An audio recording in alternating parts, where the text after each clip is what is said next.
Hey, so if you're seeing a TradingView connection error, yet like reconnecting, no internet, or charts not syncing, that can be really annoying. But don't worry, I'll show you how to fix it step by step. First, check your internet connection.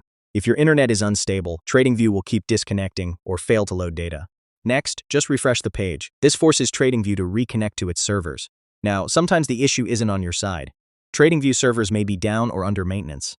If you're using a VPN or proxy, that could be the problem. Turn it off and try reconnecting again. Browser extensions can also block the connection. Try disabling ad blockers or security extensions temporarily. Now, cached data can break connections, so clear your cache and cookies, then reload TradingView. If it still doesn't work, try incognito mode. This gives a clean session without extensions interfering. And finally, switch browsers if needed.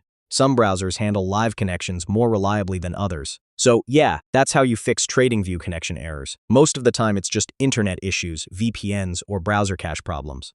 Try these steps, and you should be back online quickly. Hey, so if